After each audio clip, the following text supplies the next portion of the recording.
Friends, it's me വീണ. അപ്പൊ ഇന്നത്തെ എന്റെ ഡെയിലി വ്ലോഗിലേക്ക് ഇവർക്ക് സ്വാഗതം. നമ്മൾ ഇന്ന് ചെയ്യാൻ പോകുന്ന ഒരു പാട്ട് ഈറ്റിനിടെയാണ്. അപ്പൊ ഇതേ എനിക്ക് പനി പിടിച്ച് കിടന്നില്ലായിരുന്നു. ആ ദിവസം ഞാൻ എടുത്തു വെച്ചതാണ് കേട്ടോ. പനിയായിട്ട് കിടന്നാൽ എനിക്ക് ഓരോന്ന് കഴിക്കാൻ വേണ്ടിയിട്ടുള്ള ക്രേവിങ്സ് ആട്ടോ. അപ്പൊ രാവിലെ എനിക്ക് പപ്സ് കഴിക്കാനോ എന്ന് തോന്നി. ഞാൻ അമ്മയിട്ട് പറഞ്ഞപ്പോൾ വാങ്ങിച്ചിട്ട് വന്നിട്ടുണ്ടായിരുന്നേ. അങ്ങനെ രാവിലെ കഴിച്ചൊരു പപ്സും പിന്നെ ഒരു ഹോർലിക്സും ആയിരുന്നേ. പിന്നെ കുറച്ച് കഴിഞ്ഞപ്പോഴത്തേക്കും തണ്ണിമത്തൻ ഉണ്ടായിരുന്നേ. അങ്ങനെ അതിൽ നിന്ന് ഒരു ചെറിയ പീസ് എടുത്ത് കഴിച്ചിട്ടുണ്ടായിരുന്നേ. ഒരു 12 മണി 12 കാലൊക്കെ ആയപ്പോഴത്തേക്ക് എന്തെങ്കിലും കുറയ്ക്കണമെന്നുള്ള മോഹം തോന്നി കേട്ടോ. അപ്പൊ ഇവിടെ നോക്കിയപ്പോഴത്തേക്കും പട്ടാണി ഉണ്ടായിരുന്നു. അങ്ങനെ അതിൽ നിന്ന് കുറച്ച് പട്ടാണി എടുത്ത് വെച്ചിട്ടുണ്ടായിരുന്നേ. പനി വന്നു കഴിഞ്ഞാൽ എനിക്ക് അങ്ങനെ ചോറ് കഴിക്കണമെന്നൊന്നും താല്പര്യമില്ല കേട്ടോ. എനിക്ക് അങ്ങനെ സ്നാക്സ് എന്തെങ്കിലും ഒക്കെ കഴിച്ചോണ്ടിരുന്നാൽ മതി. പിന്നെ കുഞ്ഞുമണിക്ക് ഉച്ചയ്ക്ക് ഞാൻ മുട്ടച്ചോറ് ഉണ്ടാക്കി കൊടുത്തായിരുന്നു. അപ്പൊ അതിന്റെ ബാക്കി ഇരിപ്പുണ്ടായിരുന്നേ. പിന്നെ ആ മുട്ടച്ചോറാണ് ഞാൻ കഴിച്ചത്. പിന്നെ ഒരു 3:30 ആയപ്പോഴത്തേക്ക് അനിമാര് സ്കൂൾ വിട്ട് വന്നിട്ടുണ്ടായിരുന്നേ. അപ്പൊ അമ്മമാര് കൊണ്ടുവന്നെയാണ് കേട്ടോ ഈ ചാമ്പയ്ക്ക്. അങ്ങനെ അതിൽ നിന്ന് കുറച്ച് കഴിച്ചിട്ടുണ്ടായിരുന്നു. പിന്നെ അനിമാര് വൈകിട്ട് കളിക്കാൻ പോയിട്ട് വന്നപ്പോഴത്തേക്കും ഐസ്ക്രീം കൊണ്ടുവന്നിട്ടുണ്ടായിരുന്നേ. മറ്റേ അരുൺ വൈറ്റ്സിന്റെ കുഞ്ഞി ഐസ്ക്രീം, അതിന്റെ ലിച്ചിയുടെ ഫ്ലേവറാണ് കേട്ടോ ഇത്. അങ്ങനെ അത് കഴിച്ചിട്ടുണ്ടായിരുന്നേ. പിന്നെ ഒരു സന്ധ്യയൊക്കെ ആയപ്പോഴത്തേക്കും കട്ടൻ ഇട്ടിട്ടുണ്ടായിരുന്നേ.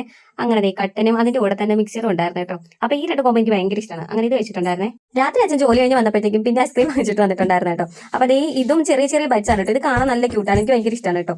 അങ്ങനെ അത് കഴിച്ചിട്ടുണ്ടായിരുന്നേ. പിന്നെ രാത്രിയൊക്കെ ആയപ്പോഴത്തേക്ക് എനിക്കൊരു മന്തി കഴിക്കണമെന്നുള്ളൊരു പൂതി തോന്നി കേട്ടോ. അങ്ങനെ ഞാൻ എന്റെ ഏട്ടൻ്റെ അടുത്ത് പറഞ്ഞിട്ട് എനിക്ക് മന്തി കഴിക്കണമെന്ന്.